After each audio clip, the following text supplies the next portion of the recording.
요한복음 3장 22절에서 30절. 그 후에 예수께서 제자들과 유대 땅으로 가서 거기 함께 유하시며 세례를 베푸시더라. 요한도 살렘 가까운 에논에서 세례를 베푸니 거기 물이 많음이라. 그러므로 사람들이 와서 세례를 받더라. 요한이 아직 옥에 갇히지 아니하였더라. 이에 요한의 제자 중에서 한 유대인과 더불어 정결 예식에 대하여 변론이 되었더니 그들이 요한에게 가서 이르되 랍비여, 선생님과 함께 요단강 저편에 있더니 곧 선생님이 증언하시더니가 세례를 베풀매 사람이 다 그에게로 가더이다.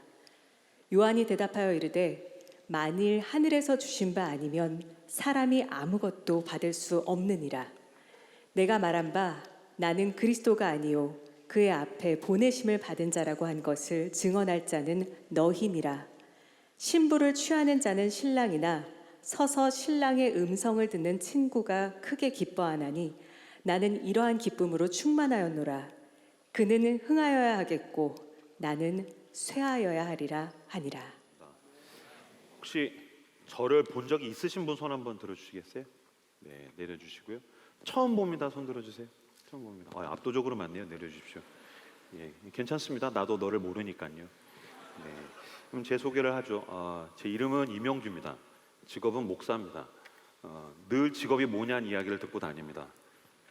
카페 가서 서 있으면 저한테 사장님 얼마예요 그래요. 그리고 옷가게 가서 서 있으면 저한테 사장님 얼마예요 그러고요.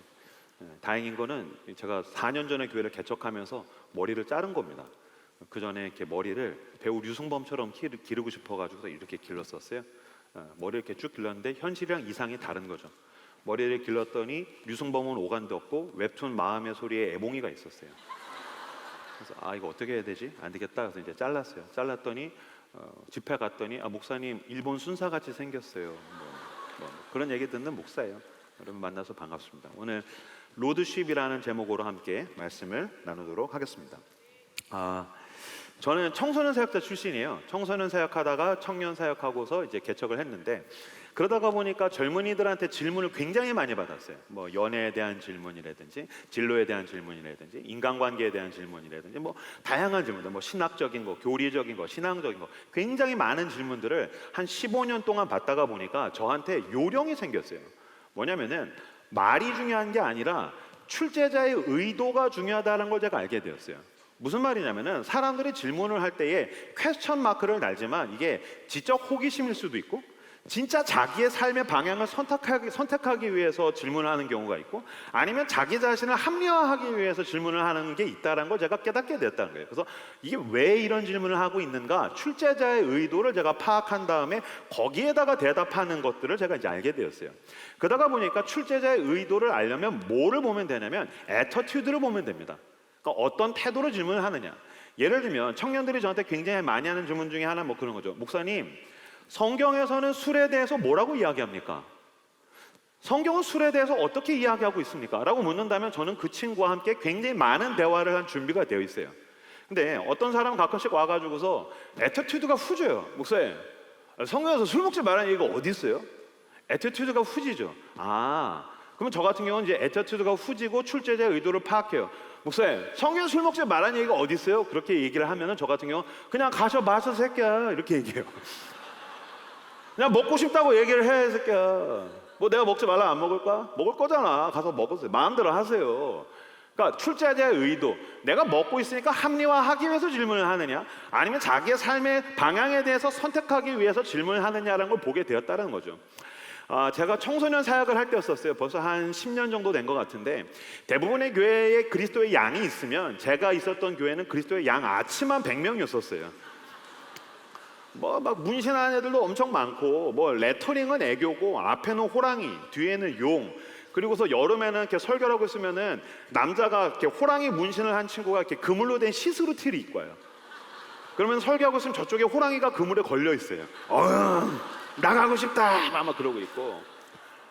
그리고 이제 여자애들 같은 경우는 설교를 하고 있으면 막 집단적으로 화장을 하기 시작해요.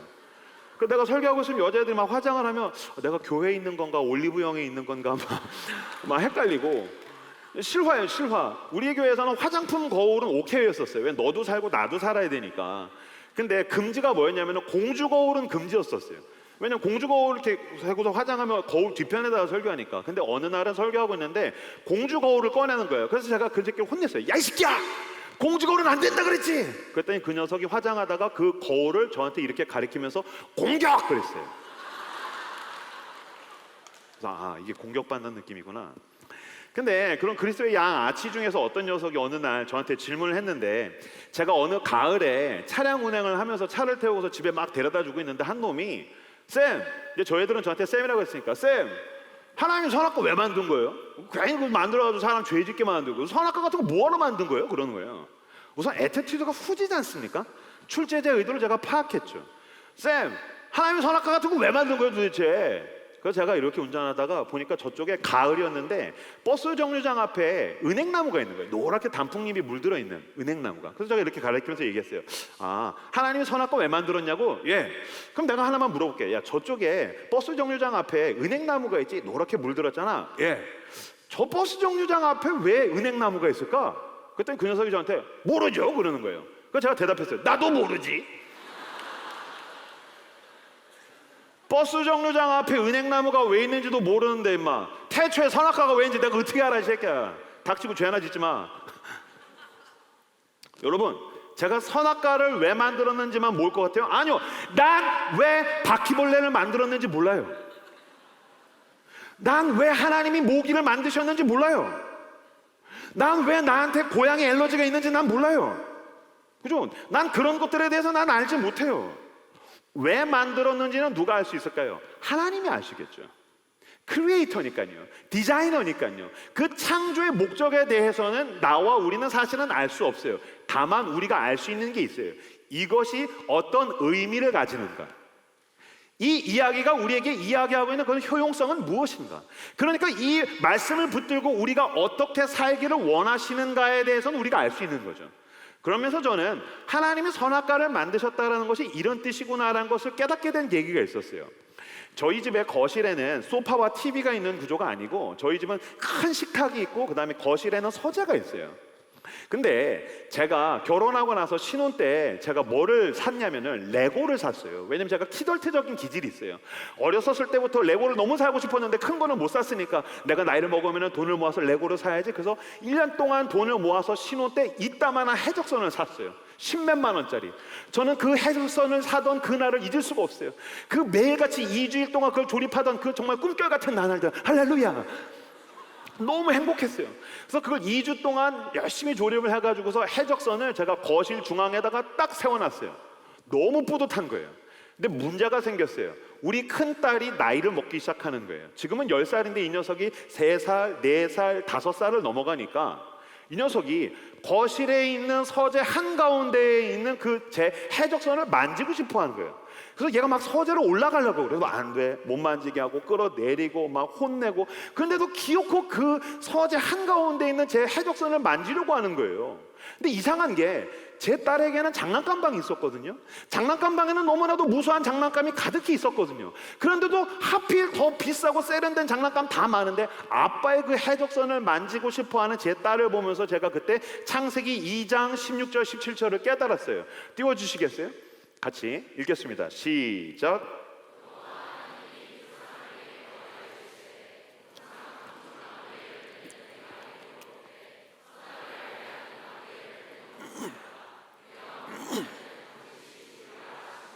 아멘.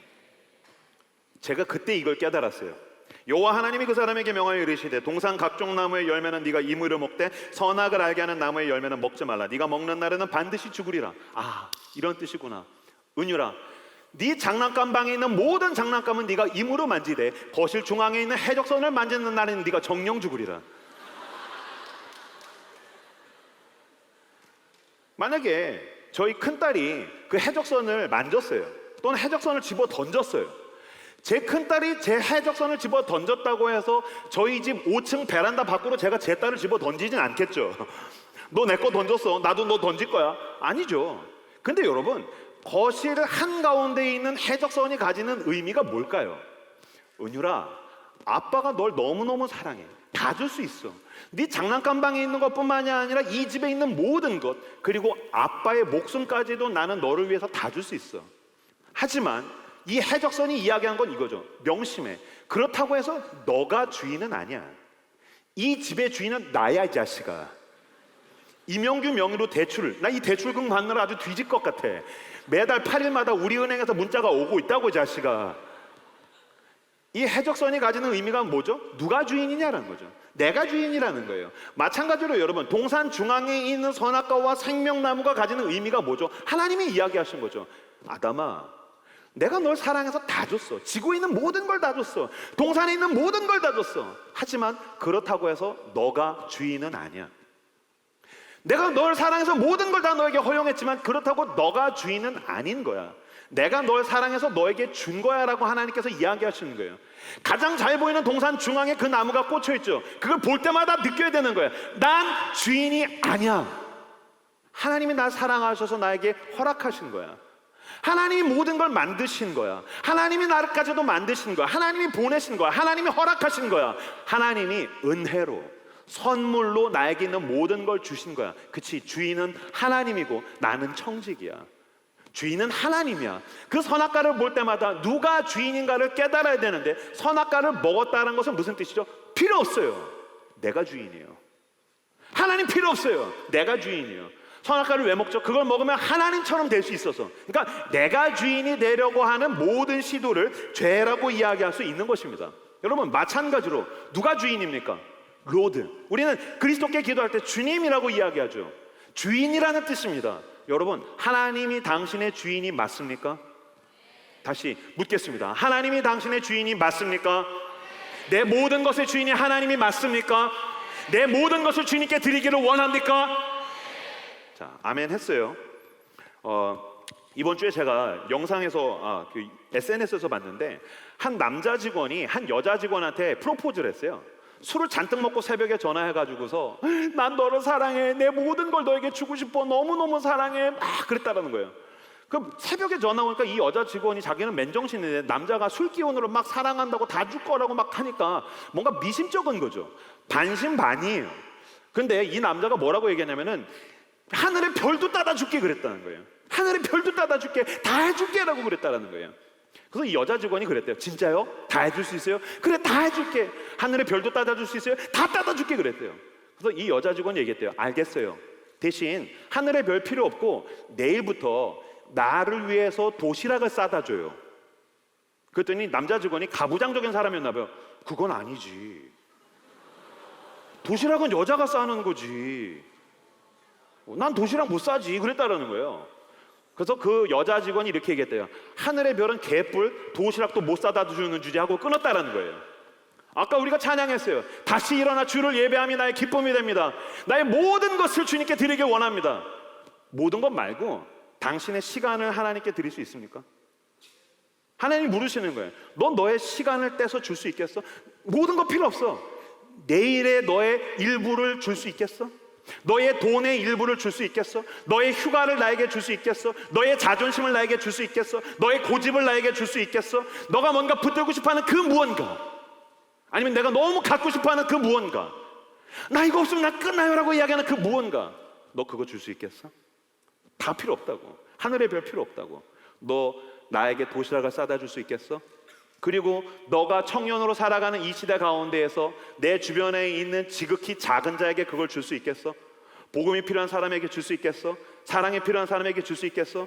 마태복음 25장에서 예수님께서는 이야기하시죠. 내가 배고플 때에 먹였고, 목마를 때에 마시게 했고, 너희가 갈 곳이 없을 때에 자게 했고, 내가 억울할 때에 찾아와 주었고. 우리가 언제 그렇게 했습니까? 지극히 작은 자에게 한 것이 나에게 한 것이다. 내가 배고플 때 너네는 먹이지 않았고, 내가 목마를 때 마시게 하지 않았고, 내가 잘 곳이 없을 때 자게 하지 않았고, 내가 억울할 때 너네는 찾아와 주지 않았어. 우리가 언제 안 했습니까? 지극히 작은 자에게 하지 않은 게 나에게 하지 않은 것이다. 예수님이 이야기하십니다.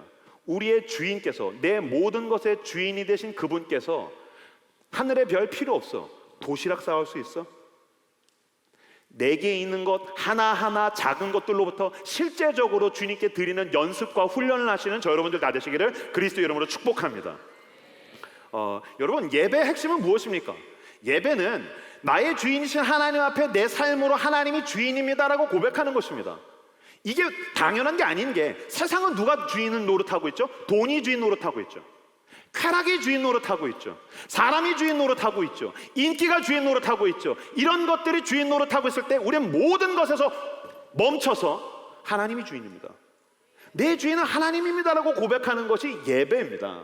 근데 여러분, 예배를 계속해서 드리다가 보면 어느 순간인간 주객이 전도되는 것을 보게 됩니다. 무슨 말이냐면은, 나의 예배를 받으셔야 할 분이 하나님인데 그 예배에서 뭔가 받아야 할 자리에 내가 앉아 있을 때가 있더라는 거예요. 아, 오늘은 찬양이 선곡이 좀 좋은데, 아, 오늘은 찬양 인도자, 선곡이 내 스타일이 아닌데, 아, 오늘 목사님 좀 개그가 좀 웃긴데, 또는 아, 오늘은 좀 목사님 개그가 좀 후진데, 아, 목사님 여기 말이 좀 나랑 안 맞는 얘기를 좀 하시는데, 아, 오늘은 좀 은혜가 되는데, 우리는 예배에서 은혜를 내가 받아야 좋은 예배라고 생각해요. 아니요, 내가 드려져야 좋은 예배인 것입니다. 내가 하나님께 더 잘 드려지기 위해서 우리는 몸부림치는 것입니다. 내가 더 하나님께 온전히 드려지기 위해서 우리는 준비하는 것입니다. 설교가 어땠든 찬양이 어땠든, 주님, 나는 온전히 하나님께 드려지기를 원합니다. 내가 드려졌을 때, 내 모든 게 드려지고 나는 빈 칸이 되었을 때, 빈 그릇이 되었을 때 하나님께서 임재하셔서 나를 채우신단 말입니다. 온전히 드려지는 예배를 드리는 저와 여러분들 다 되시길 그리스도 이름으로 축복합니다. 그래서 하나님이 주인이고 우리는 예배 드려야 할 하나님의 피조물이며 우리는 하나님의 뜻대로 살아가는 청지기입니다. 근데 문제는 개기고 싶죠. 내가 주인 노릇하고 싶은 거예요. 우리 큰딸이 5살 때 식탁에서 밥을 먹고 있는데, 큰딸이 어느 날 그냥 기분이 좋았는지 아니면 그냥 자의식이 과잉됐는지 5살짜리 큰딸, 그 다음에 2살짜리 막둥이, 저랑 아내랑 밥 먹고 있는데, 이 녀석이 막 밥 먹다가 갑자기 숟가락이랑 포크를 탁 놓더니 의자 위로 이렇게 올라가요. 근데 두 팔을 딱 벌리더니 우하하하 내가 제일 크다 그러는 거예요. 이게 뭔 소리야? 그래서 이제 아내랑 저랑 이게 웬 짓이지? 막 이러고 있었더니 이게 분위기가 내가 원하는 분위기가 아닌데, 그래도 이번에는 식탁으로 올라가요. 식탁으로 올라가더니 우하하하 내가 제일 크다 그러는 거예요. 그랬더니 이제 제 아내가 제 아내인데 엄마니까 어유 예쁘다 귀엽다 그래 너 너무 크다 앉아 밥 먹자 그랬어요. 근데 저는 직업이 목사잖아요. 모든 사람이 죄인이 맞구나. 지가 뭐가 커? 1m도 안 되는데, 지보다 작은 거라고는 지 동생밖에 없는데 뭐가 크단 거야? 내가 1m 76인데. 여러분, 죄성이 무엇입니까? 죄성은 무한한 자기 확대에 대한 욕망입니다. 그리고 자본주의 사회는 무한한 자기 확대의 욕망을 부추깁니다. 너는 얼마든지 더 커질 수 있다는 거예요. 하나님께서 그 에덴 동산에 있는 온 세상에 있는 모든 것을 아담에게 허락하셨는데, 허용하셨는데, 주셨는데 못마땅한 거예요. 왜? 나보다 큰 존재가 있는 거예요. 하나님이 나보다 큰 게 싫은 거예요. 내가 더 커지고 싶은 거예요. 선악과를 먹으면 내가 제일 커질 수 있어. 우하하하 내가 제일 크다. 이걸 원하는 거예요. 자본주의 사회가 정확하게 이걸 부추겨요. 너가 SNS에서 따봉을 많이 받으면 넌 누구보다도 커질 수 있어. 돈을 많이 벌면 너는 가장 커질 수 있어. 너는 유능하고 탁월한 사람이 되고 권력을 가지면 넌 더 커질 수 있어. 여러분, 이 시대에 있는 문제가 뭐죠? 사람들이 다 저마다 자기가 제일 크려고 그래요. 그러니까 초등학생이 학교에 가면 선생님의 권위 같은 건 없는 거예요. 우리 엄마 잘 나가. 우와 내가 제일 크다. 나 돈 많아. 우와 내가 제일 크다. 나 잘 나가. 나 실력 있어. 우와 내가 제일 크다. 어떤 면에서는 신앙도 영성이나 교회에서의 헌신이나 이런 것들을 가지고 종교적인 레벨업, 클래스를 가지고 우와 내가 제일 크다. 내가 그래도 너보다는 크겠지. 이걸로 가고 있는 거예요. 여러분, 윤리, 도덕, 법이라는 게 뭐죠? 나보다 큰 무언가죠. 나보다 커서 나는 그것 앞에서 나는 고개를 숙여야 되는 거죠. 나보다 큰 무언가가 있어서 나는 허리를 굽혀야 되는 거죠. 내가 따라가야 되는 거죠. 근데 우하하 내가 제일 크다. 그럼 그때부터 서로가 한가운데에서 누가 더 크냐라고 싸워야 되니까 윤리도 없고 도덕도 없고 법도 없고 아무것도 없는 혼돈의 세상이 돼버린 거예요. 미국의 칼럼니스트 중에 데이비드 브룩스라는 사람이 있어요. 이 사람 책 진짜 좋습니다. 인간의 품격, 데이비드 브룩스. 미국에서 가장 저명한 칼럼니스트가 미국의 현재의 문제에 대해서 진단하면서 이렇게 얘기했어요. 미국은 빅미의 시대다. 빅미, 뭐예요? 빅, 크다, 미, 내가 너무 크다라는 거예요.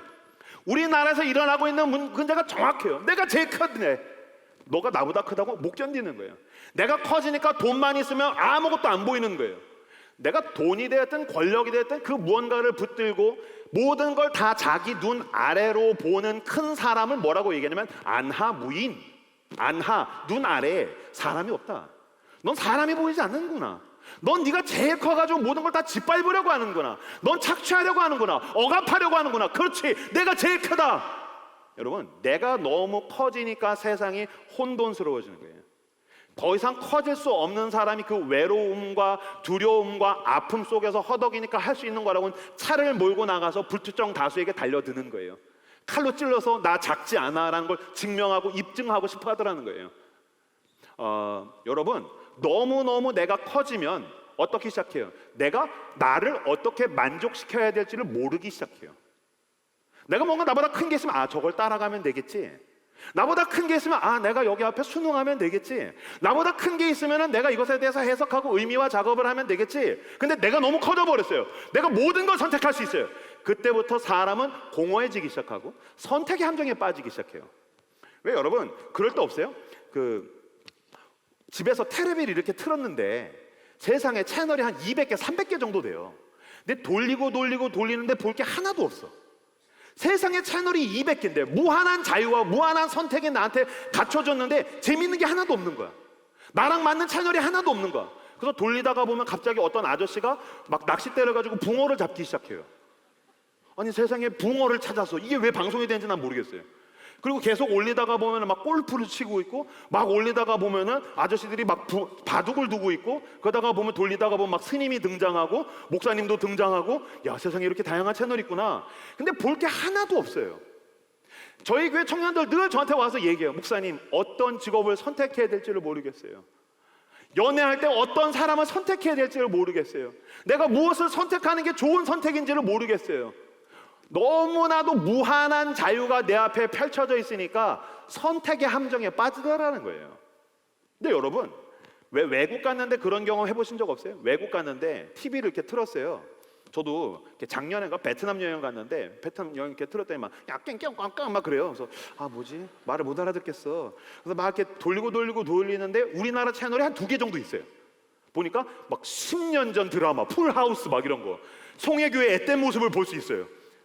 요새 송혜교 너무 무섭잖아요. 연진아 나 너무 신나 이거 말고 막 곰사마리를 부르는 송혜교가 막 나오는 거서 너무 앳되다. 그리고 막 10년 전 막 10몇 년 전 예능이 있고 재미있는 게 하나도 없네. 볼 게 없네. 2개밖에 없네. 어떤 것을 고를까요? 이거 그냥 보자. 틀어놓고 보는데 보다가 보니까 재밌네. 그죠? 보다 보니까 재밌네. 받아들이다가 보니까 이것도 괜찮네. 음식도 뷔페 가면 먹을 게 없죠. 근데 아버지가 순댓국 먹자 가서 무슨 돼지 내장을 왜 먹어? 근데 따라가서 먹다 보니까 맛있네. 그죠? 내 입맛이 아닌데 누구 따라가서 먹다 보니까 회 먹자. 전 지금도 회 별로 안 좋아해요. 남의 생사를 왜 먹는지 모르겠어요. 어쨌든 근데 회 먹자 가서 먹다 보니까 맛있네. 무슨 말이에요? 나는 내 입맛을 잘 몰라요. 나는 내 취향을 잘 몰라요. 나는 어디서 내가 만족하는지 사실 나는 잘 몰라요. 그렇죠. 여러분 자기의 외모를 선택하신 분 계세요? 청년 중에서? 손 들어줘. 물론 이렇게 성형외과에서 선택할 수 있지만 그거 말고 내추럴로 태어날 때 자기 외모를 선택한 사람은 없어요. 가족을 선택한 사람이 있어요? 국적을 선택한 사람은 뭐 있을 수도 있겠지만 거의 없어요. 여러분 우리는 우리 인생에서 가장 소중하고 의미 있는 것들을 사실은 선택하지 않았어요. 부여받았어요. 기프티드. 하나님이 주신 거예요. 그걸 붙들고 어떻게 가치 있게 살 것인가? 어떻게 의미 있게 살 것인가? 하나님이 원하시는 것이 무엇인가를 해석하고 의미를 붙들어내는 작업이 더 중요하다는 거예요. 근데 자꾸 내가 제일 커져서 많은 선택을 할 수 있으면 나는 가장 좋은 인생을 살 것처럼 세상이 우리에게 거짓말하더라는 거예요. 그러면 더 공허해져요. 영성의 핵심은 어디에 있습니까? 우하하 내가 제일 크다가 아니라 그 한웅재 목사님이 소원이라는 찬양에서 CCM에서 이렇게 했죠. 나의 작음을 알고 그분의 크심을 알면 사랑 그 깊은 길로 가기 원하네. 뭐라고요? 나의 작음을 알고. 세상에서 내가 되게 큰 것 같고 더 커지고 싶었는데 진짜 크신 하나님 앞에 나아갔더니 주님 난 작습니다. 난 작아지기 원합니다. 내가 더 작아져야 하나님이 커지실 수 있기 때문입니다. 내 목소리가 작아지길 원합니다. 내 자존심이 작아지길 원합니다. 내 고집이 작아지길 원합니다. 그래야 난 하나님의 뜻대로 순종할 수 있기 때문입니다. 여러분, 고요함 가운데로 들어가십시오. 침묵 가운데로 들어가십시오. 당신은 너무 번잡합니다. 당신은 너무 번민으로 가득 찼습니다. 당신의 삶은 너무 시끄럽습니다. SNS와 모바일과 유튜브와 넷플릭스와 수많은 커리어와 경쟁과, 아니요, 고요함 속으로 들어가십시오. 내가 작아지면 하나님이 커지기 시작할 것입니다. 브레이크를 밟으십시오. 예배 가운데서 멈추십시오. 하루 가운데 quiet time. 큐티는 큐티 체크하는 게 아니라 quiet time. 고요한 시간, 침묵의 시간, 하나님이 말씀하신 걸 듣는 그 quiet time, 그 속으로 들어가서 하나님의 음성으로 당신의 마음을 채우십시오. 성경으로 채우십시오. 기도로 채우십시오. 은혜로 채우십시오. 주님께서 당신을 인도하실 줄로 믿습니다. 제가 굉장히 좋아하는 문구인데, 내가 길을 선택하는 것이 아니라 길이 나를 선택할 것입니다. 내가 운명을 선택하는 것이 아니라 운명이 나를 부를 것입니다. 여러분, 내가 길을 선택하는 것이 아닙니다. 길이 당신을 부를 것입니다. 하나님께서 당신에게 말씀하고 계십니다. 근데 내가 너무 커져서 안 들리는 거죠. 그러면은 하나님 앞에 더 작아지고 조용해지고 고요해질 때에 그 길이 당신을 부를 것입니다. 그 운명이 당신을 부를 것입니다. 그때 겸손함으로 그 작은 영성으로 하나님 앞에 나아가서 붙들려 쓰임받는 여러분들 다 되시길 주님의 이름으로 축복합니다. 우리가 작아져서 하나님의 뜻대로 살고 로드십, 하나님이 주인 되어서 살려고 할 때는 이 말씀이 너무나도 우리에게 중요합니다. 요한복음 3장 30절 말씀, 아까 읽었지만 같이 한 번 더 읽도록 하겠습니다. 읽겠습니다. 시작. 다시 요한복음 3장 30절 말씀을 띄워주시면, 자, 같이 읽겠습니다. 시작.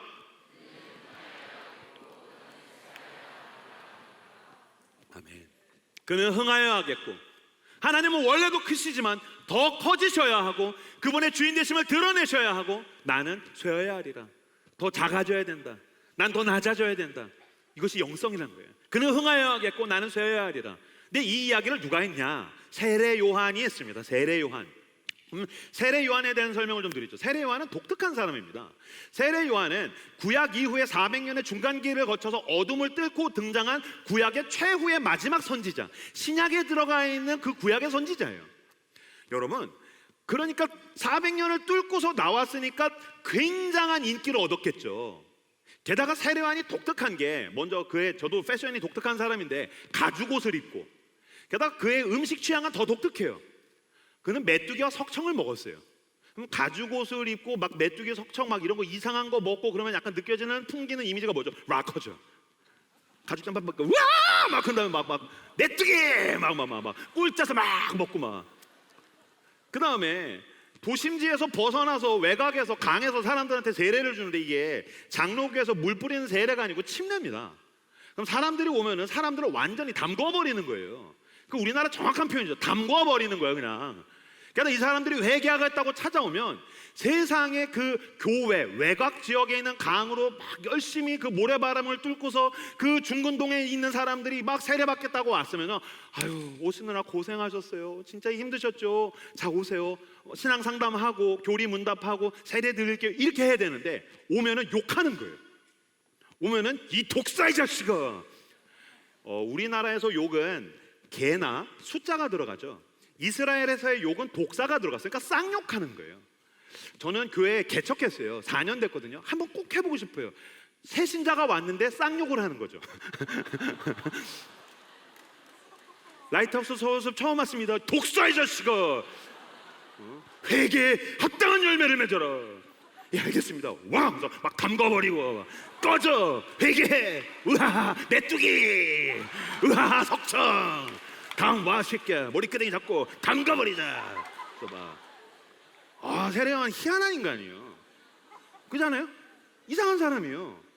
근데 수많은 사람이 세례 요한에게 몰려들었어요. 너무 많은 사람이 몰려들었어요. 여기서 합리적인 의심을 해볼 필요가 있어요. 세례 요한이 기적을 일으킨 게 없어요. 기적, 초자연적인 슈퍼내추럴한 기적을 하나도 일으킨 게 없어요. 근데 어마어마한 사람들이 모여들어서 세례를 받기 시작했고, 심지어 뭐라 그러냐면 당신이 그리스도죠 라고 얘기했어요. 당신이 그리스도죠. 자, 여기서 임형규의 뇌피셜, 이건 철저하게 임형규의 주관적인 생각이, 혼자 성경을 읽다가 그냥 혼자, 이건 뭐 신학적인 근거도 없어, 그냥 이건 내 뇌피셜이야. 내가 봤을 때 세례 요한은 겁나 멋있게 생겼을 확률이 높다고 생각해요. 그 왜 패션 오브 크라이스트에 나오는 예수님 있죠? 우와, 메시아 같이 생겼어. 정확하게 그렇게 생겼을 확률이 높아요. 겁나 멋있게 생겼어. 겁나 남자답게 생긴 거야. 딱 봐도 우와. 그러니까 뭐 별거 안 하고 그냥 머리끄댕이 잡고 그냥 담갔다 빼고 막 쌍욕하고 막 메뚜기 먹는데 당신이 그리스도죠? 당신이 그리스도죠? 여러분, 반대로 예수님은 억울하지 않아요? 예수님은 너무 많은 기적을 일으키잖아요. 안진뱅이를 일으켜 떡 5개로 5,000명을 먹여요. 나 진짜 이런 거 너무 해보고 싶어요. 여기도 한 2,000명 모였어요. 그럼 여러분 식사 시간에 밥 먹으러 흩어질 거 아니에요? 제가 딱 앞에 나와서 흩어지지 마십시오. 스텝, 떡 5개 갖고 오세요. 막 떼줘. 간지지 이건 완전히. 예수님이 떡 5개로 5,000명을 먹였는데, 그죠? 죽은 사람을 살리는데 물 위를 걸어오는데 완전히 간지잖아. 물 위를 걸어와. 제가 만약에 우리 교회 청년들을 데리고 바닷가 가지고 수련회에서 막 다 튜브 타고 노는데 임용규 목사 물 위를 막 걸어와요 이렇게. 왜 튜브를 타느냐? 믿음이 없는 자야. 내 손을 잡아라. 너가 뺐다 넣었다 뺐다 넣었다. 너 큐티 할 거 안 할 거야 새끼 하면서. 간지잖아. 근데 끝까지 예수님을 인정하지 않죠. 왜냐하면 예언서에서도 그는 흠모할 만한 모양이 없도다. 말이 너무 근사한가요? 그는 못생겼다. 그는 흠모할 만한 모양이 없다.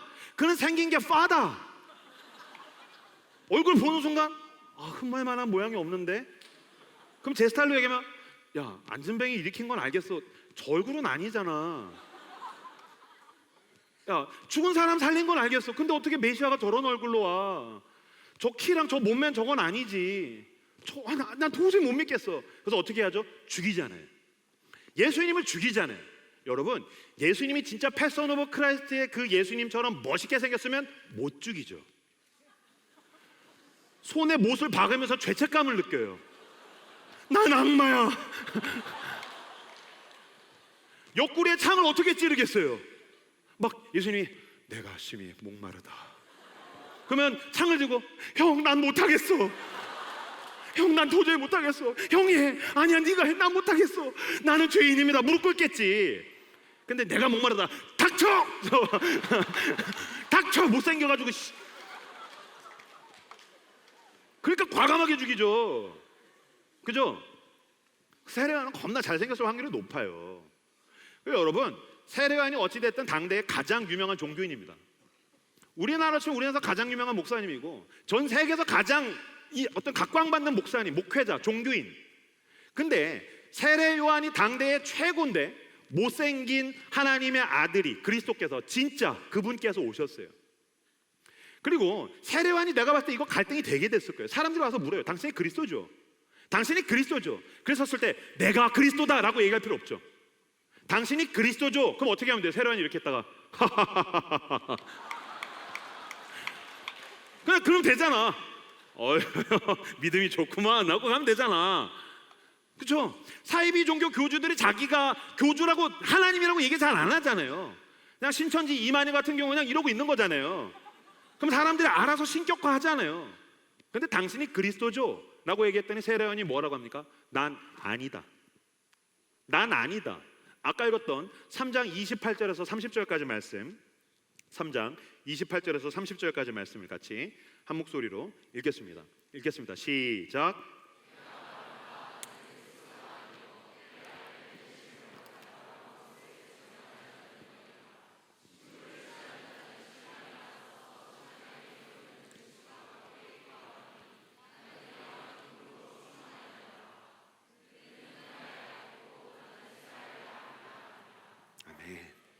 세례요한이 얘기합니다. 난 그리스도가 아니야. 난 주인이 아니야. 이건 내 거가 아니야. 사람들이 나에게 하는 그 인기와 인정, 명예, 돈, 권력, 종교적인 권력, 그 어떤 것도 내 거가 아니야. 난 하나님께서 역할을 맡기신 거야. 가서 광야에 외치는 자의 소리가 되라. 그리고 진짜 그분께서 오시면 난 그분의 신들매를 풀기에도 모자라. 저분이 그리스도다. 자기에게 있는 모든 걸 털어서 그리스도께 내어드리고 자기는 역사의 뒤편으로 사라집니다. 왜 그랬습니까? 그는 흥하여 하겠고 나는 쇠하여 하리라. 근데 여러분, 우리가 이거 잘 안 됩니다. 아까 말씀드렸죠. 찬양할 땐 내 모든 걸 드립니다 라는 건 되는데 실생활에선 요만한 것도 드리는 게 잘 안 됩니다. 먼저 자기 비판부터 해볼까요? 목사들 세계에서 유명한 말이 있습니다. 부목사님이 설교를 잘하면 담임 목사님이 싫어한다라는 거예요. 왜? 설교에서 얻게 되는 모든 인정과 막 이런 것들은 담임 목사님이 독차지해야 되는데 이걸 나누기가 싫은 거예요. 왜? 내가 흥해야지.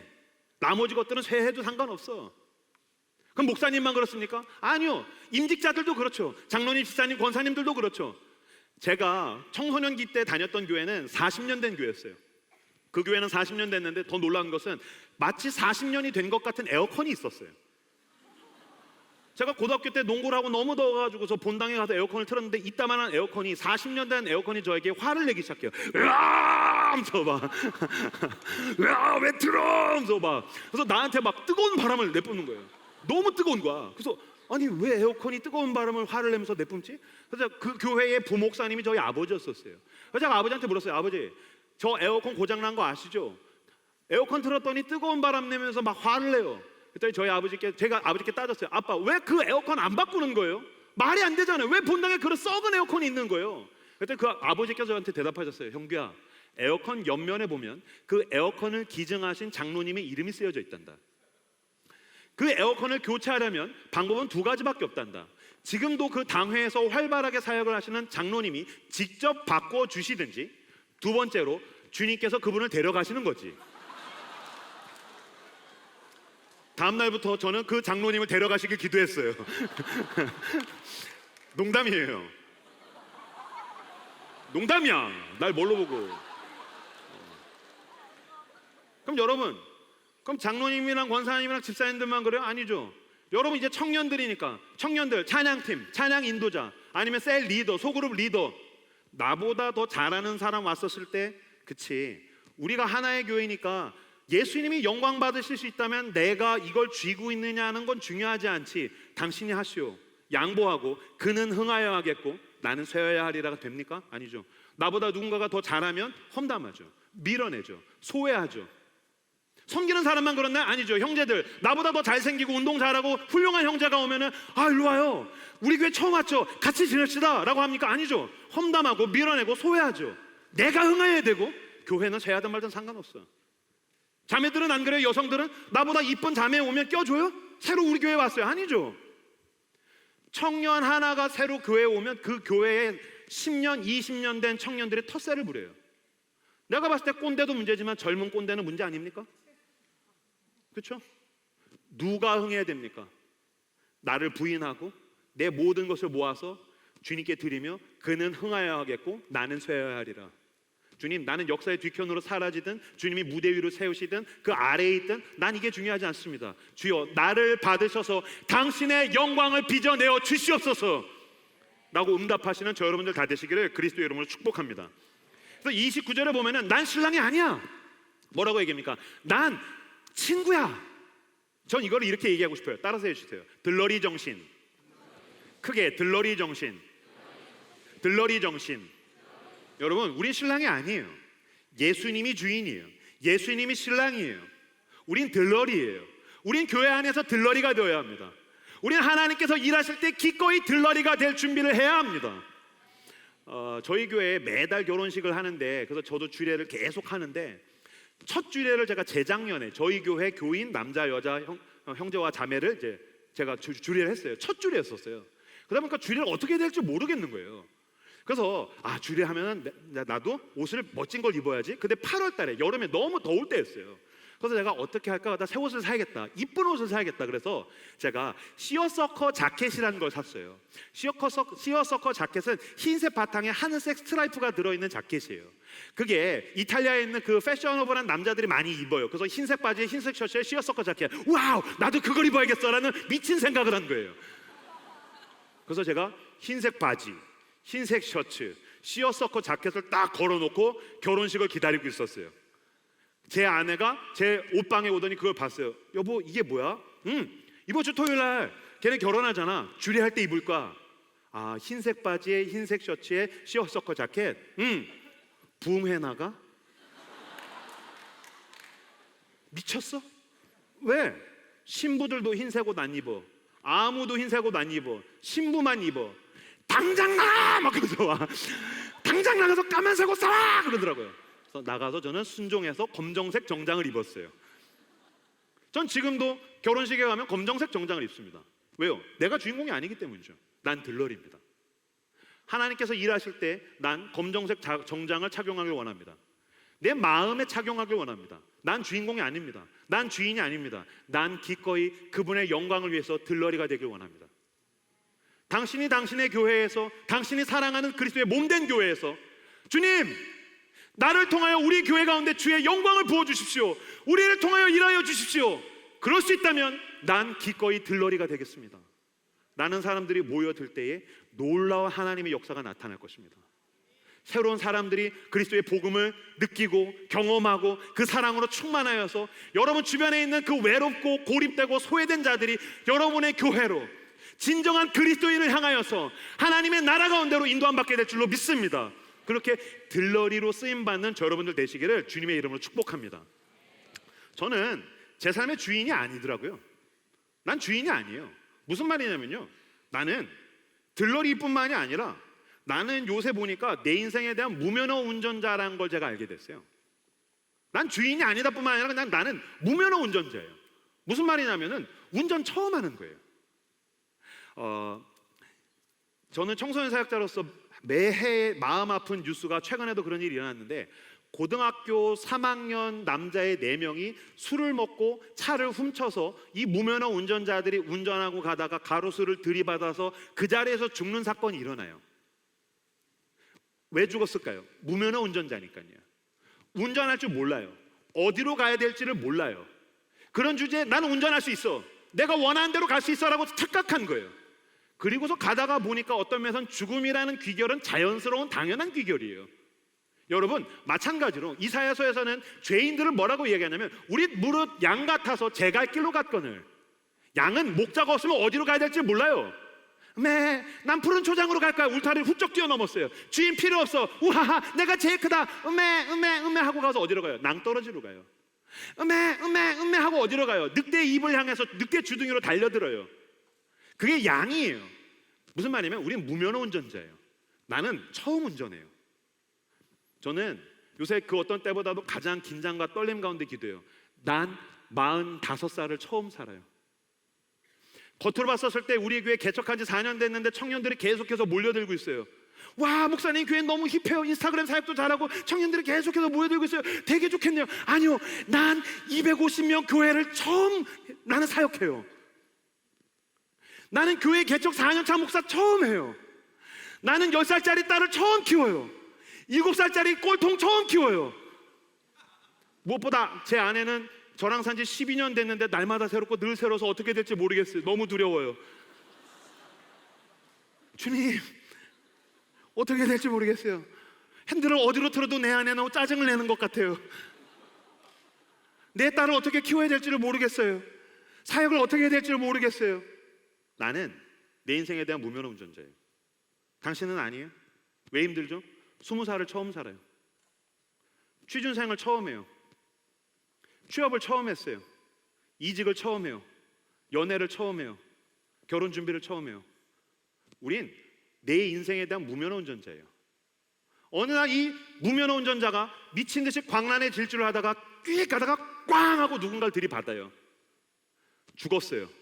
미쳤어. 내가 이럴 줄 알았어. 내가 언젠간 이런 일이 일어날 줄 알았어. 내가 실컷 여기저기 들이받을 때 깨달았어야 됐어. 내가 내 인생을 가지고 우리 부모님을 들이받을 때 내가 영적으로 파산한 인간이라는 걸 깨달았어야 됐어. 내가 연애를 해서 사랑하는 사람을 실컷 들이받으면서 스포츠카나 세단이 아니라 범퍼카 인생을 살 때 내가 영적으로 파산한 인간이라는 걸 내가 깨달았어야 됐어. 내가 이럴 줄 알았어. 꽝! 죽었어요. 근데 그 죽었던 사람이 다시 살아났어요. 뿌덕뿌덕 살아나더니 좀비처럼 운전석을 향해서 걸어와요. 그러더니 마동석처럼 차창 내려 이 새끼야. 차창을 묵 내렸더니 누구세요? 빠마머리에 수염, 지저스 크라이스트.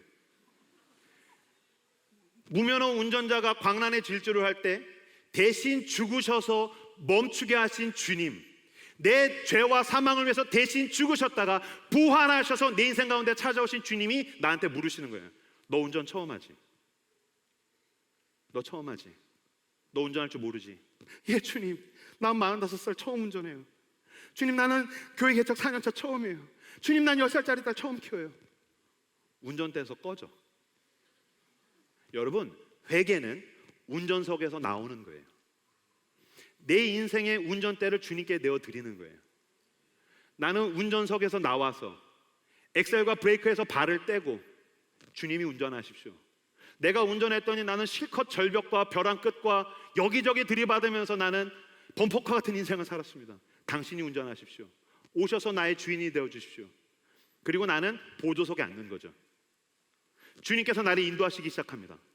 주님께서 내가 고요함 가운데 주님께 붙들려서 그 말씀으로, 기도로 주님과 함께 연결되어서 주님이 나를 인도하실 때에 나는 고백하게 됩니다. 여호와는 나의 목자시니 내게 부족함이 없으리로다.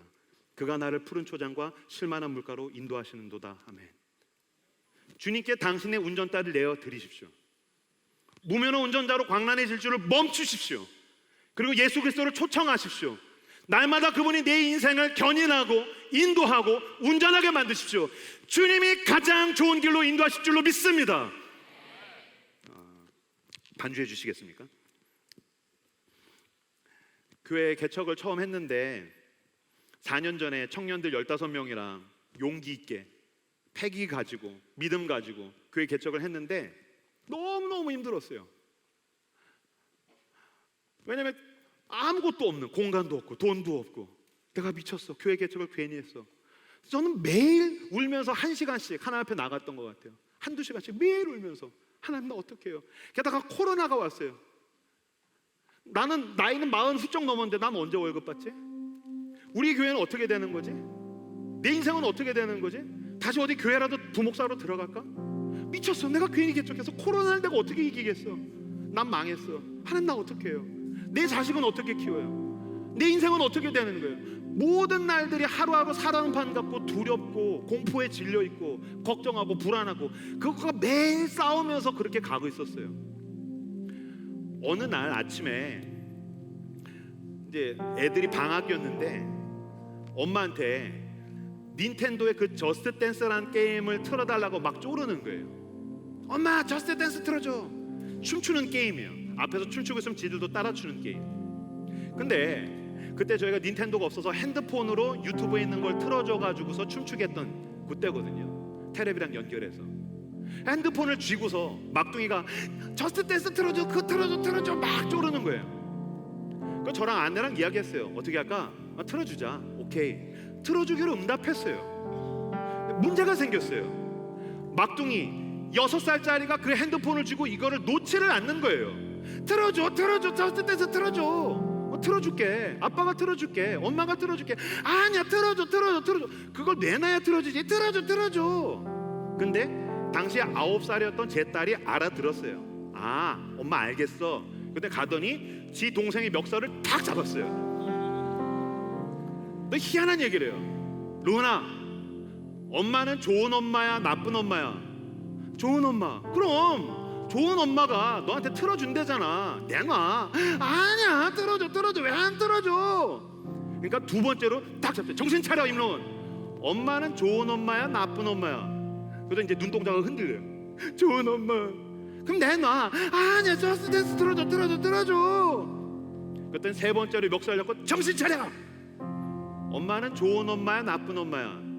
그랬더니 좋은 엄마야. 그랬더니 제 큰딸이 그럼 내놔야지 하더니 핸드폰을 탁 뺐더니 엄마를 주더라고요. 그래서 그걸로 틀어가지고 얘네가 신나게 이제 춤추는 걸 보고 제가 운전을 해서 출근을 하고 있었어요. 운전을 막 출근을 하고 있는데 제 마음에 다시 걱정과 근심과 두려움이 막 밀려와요. 하나님 내 인생은 어떻게 해요? 우리 교회 어떻게 해요? 난 언제 월급 받아요? 내 애들 어떻게 키워요? 주님 난 어떻게 해요? 아까의 장면이랑 오버랩해서 하나님이 저에게 첫 번째로 물으셨어요. 영규야, 하나님이 좋은 하나님이냐 나쁜 하나님이냐? 하나님, 제가 24살 때 인생의 바닥을 쳤을 때 저를 찾아오신 주님은 나한테 좋은 분이셨어요. 죽어도 할 말 없는 죄인을 얼마나 사랑하신지 그 성령으로 나에게 느끼게 하시고 성령으로 사로잡으신 당신은 나한테 늘 좋은 분이셨어요. 아니 그런데 도와주셔야지 내가 살죠. 그러니까 그건 알겠는데 하나님 나 어떻게 하냐고요. 하나님이 두 번째로 보셨어요. 영규야, 하나님이 좋은 아버지냐 나쁜 아버지냐? 하나님 나한테 늘 좋은 분이셨어요. 28살에 처음 사역하겠다고 천방지축으로 떠돌아다니고 막 사고 칠 때 도와주시고 길을 열어주시고 하나님은 사람들을 붙여주시고 나를 인도해 주신 하나님 나한테 늘 좋은 분이셨어요. 사역에 미쳐가지고 7년 동안 솔로로 지낼 때 내 아내를 만나 결혼하게 하신 나의 하나님은 정말 너무 좋은 분이셨어요. 나에게 딸들을 주신 나의 하나님은 늘 좋은 분이셨어요. 그런데 내가 이제 살아야 되지 않습니까? 하나님이 저에게 세 번째로 보셨어요. 영규야, 하나님이 좋은 하나님이냐 나쁜 하나님이냐? 하나님, 내가 30대 후반에 내 인생이 산산조각 났을 때 나마저도 내 인생의 마지막 끈을 놔서 난 이제 끝났어, 난 여기까지야 라고 생각했을 때 여전히 나를 붙드셔서 일으켜 세우시고 인도하신 하나님은 늘 나에게 좋은 분이셨어요. 그리고 갓길에 차를 대고 혼자 펑펑 울면서 1시간 동안 부흥회를 했어요. 하나님이 좋은 하나님이십니까? 나쁜 하나님이십니까? 당신의 운전대를 놓으십시오. 하나님이 선하십니까? 악하십니까?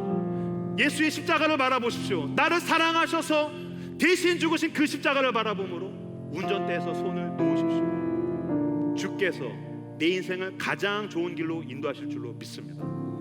이 시간 함께 모두 일어나 찬양하기 원합니다. 나의 모습 나의 소유